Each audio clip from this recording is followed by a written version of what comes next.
તમે જો પાછલા બારની બીજી દરખાસ્તો ચડાવી શકતા હોય અને જો એ દરખાસ્તો જો મંજૂર થતી હોય તો પછી અમે તો કર્મચારીઓ છે, અમે તો તમારા કુટુંબના છીએ, તો અમારા કુટુંબના માણસો માટે તમે અમારી પાછલા એમાંથી નથી ચડાવી શકતા અને અમને ન્યાય નથી અપાવી શકતા. અમારી માંગે પૂરી કરો, અમારી માંગે પૂરી કરો. કામદાર એકતા જિંદાબાદ, કામદાર એકતા જિંદાબાદ. દવા આપો ભાઈ, દવા આપો. જૂની પ્રથા ચાલુ કરો. કામદાર એકતા જિંદાબાદ, કામદાર એકતા જિંદાબાદ. જૂની પ્રથા ચાલુ કરો. જૂની પ્રથા. ચાલુ કરો.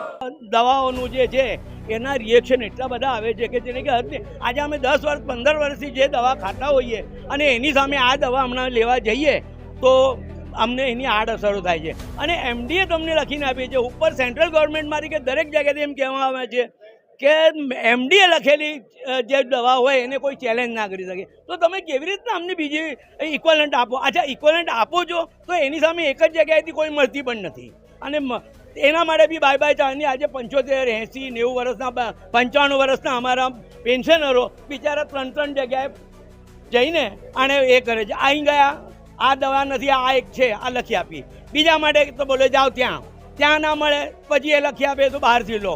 એટલે આવી રીતના જ્યાં અમારે આ ઉંમરે પણ જો તમે આવી રીતના અમને કર્મચારીઓ પેન્શનરોને હેરાન કરતા હોય એની સામે અમારો વાંધો છે. અમારે એમડી જે લખીને આપેલી હોય એ જ દવા અમને જૂની પદ્ધતિમાં આપતા હતા એ જ આપો અને એ જ રીતના અમારી રિએમ્બર્સ બિલો પણ મંજૂર કરો. એ જ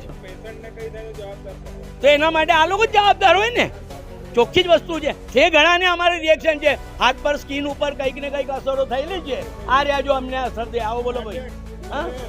હા બરાબર. હવે મને બાયપાસ હું કરેલું છું. હું બાયપાસમાં આજે હું સ્થાયી સમિતિ ચેરમેને પણ કહ્યું કે ભાઈ આજે હું 15 વર્ષથી આ દવા ખાઉં છું અને તમે આજે મને આ નવી કહો તો હું શું કરું? અને મેં ખાધી એના માટે એ પણ કરી જોયું પણ મને એના પર આડઅસર થવા લાગી. મને ચક્કર આવે, આ થયું એટલે મેં બંધ કરી દીધી. મેં કીધું તમે મારું બિલ ના મંજૂર કરશો તો મને વાંધો નથી પણ બિલ મૂકીશું પણ જો મંજૂર નહીં કરો તો હું તમારી આ આપેલી દવા નહીં ખાઉં અને મારે જે એમડીએ લખી આપી છે એ જ દવા હું ખાઈશ એવું મેં સ્પષ્ટ મારા એક લખાણમાં પણ આપેલું છે.